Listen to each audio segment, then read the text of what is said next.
early 90s, a time of big hope and big promises from both the technology and automotive sectors.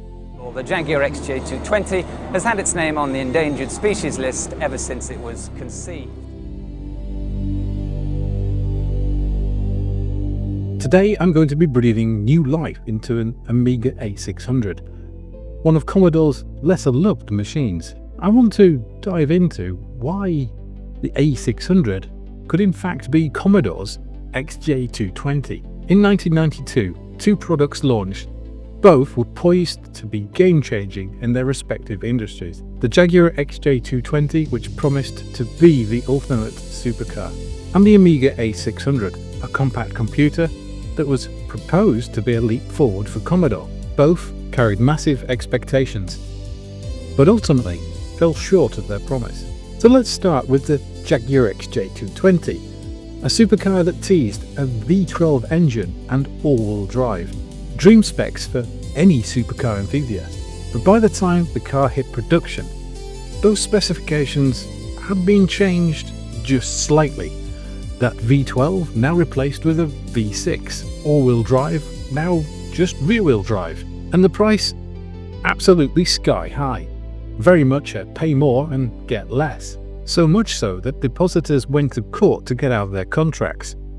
Headlines were filled with Jaguar not delivering on their expectation. From a PR perspective, this was a complete nightmare. And from a production standpoint and sales, they fell short of their original quota to sell 350 of these cars, only actually managing to sell 282, and a significant number of those were way below the retail price. Now let's talk about the A600. Commodore had made a name for themselves in the home computer market with models like the A500 and A500 Plus. Initially, the A300 was supposed to be a cut-down version of the A500. Due to management changes at Commodore, the specifications of this A300 started to merge a little bit with the A1200. They changed the name to the A600. Marketing started to push this A600 as an upgrade for those A500 and 500 Plus users. Let's pick the rest of this story up later in the video. And now let's dig into the Amiga A600 build. My journey into building this A600 was much the same as many of my other journeys.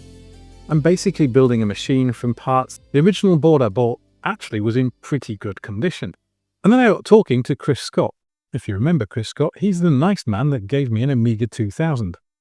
He said his brother was having some problems with A600, and I said, well, I'll swap you this A600 motherboard that I've just recapped and is working perfectly for the one that your brother has. What I got in return was a slightly worse condition Amiga 600 board. Hey, I'm in the game of saving these machines, so that's not a problem. It just meant there was a little bit more work to do. Basically, it needed a full recap and the IDE port needed replacing. There was also a problem with audio, but I figured I'd recap it first and then dig into that later. Because of the amount of leakage on this board, I'm taking a very cautious approach, basically removing everything where leakage could have got underneath. And that includes the keyboard connector, the power coil. Running up to the launch for the A600, people were expecting an affordable advancement on the A500. Like the XJ220, the Amiga 600 started off with some bold ideas. In short, the A600 was not the technological leap that many hoped it would be.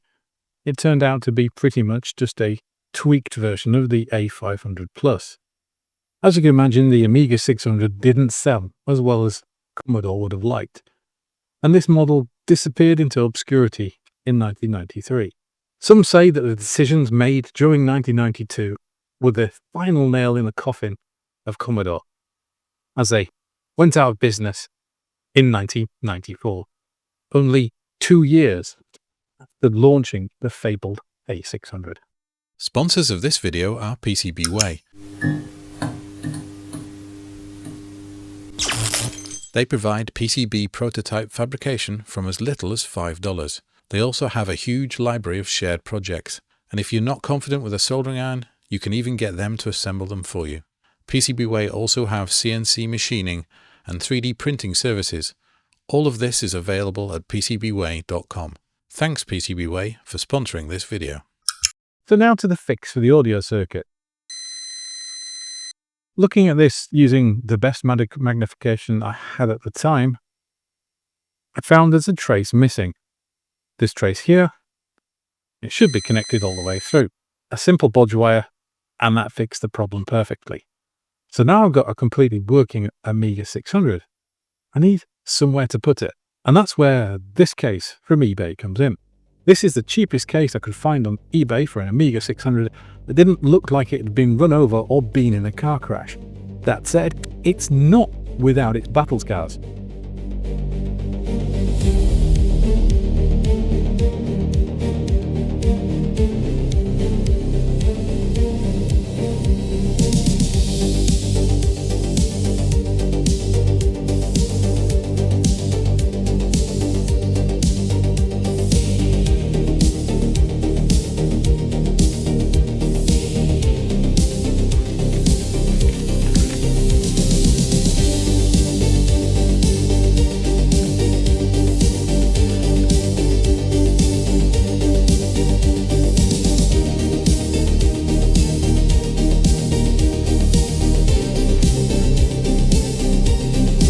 So we are going to spray the case.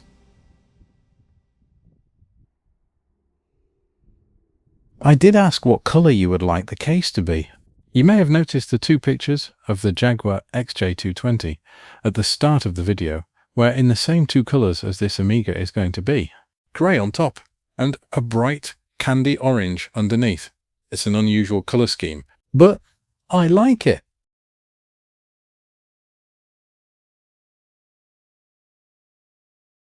The case looks awesome, but it feels wrong to put the drab standard LEDs back in it.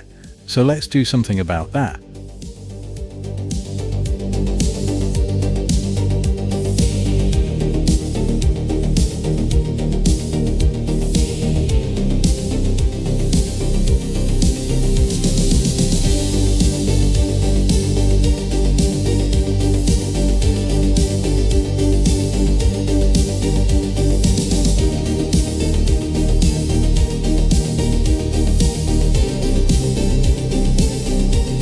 The keyboard was very generously donated to me by Glenn from CRG.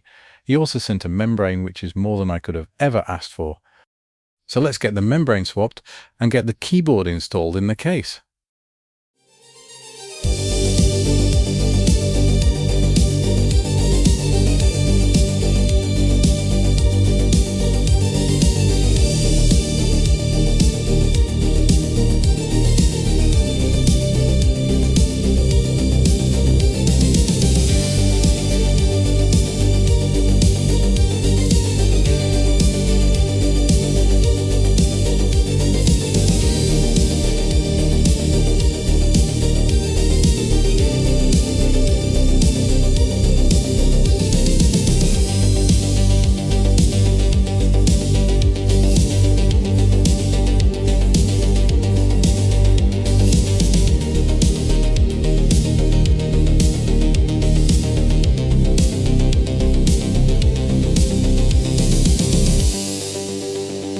I don't have an original Amiga 600 internal floppy drive. I do, however, have this one I scavenged from an external enclosure I converted to a Gotek a while back.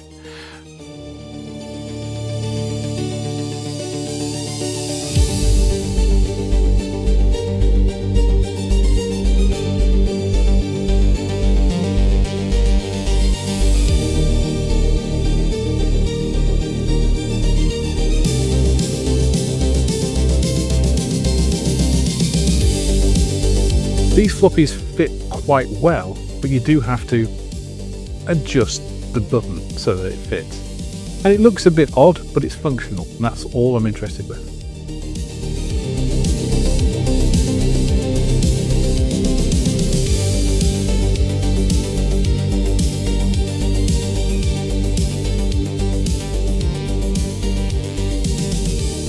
So my hope is that the A600 finds its place in history, finds its place in the heart of many Amiga enthusiasts, just like the Jaguar XJ220 finally found its place in the heart of motoring enthusiasts.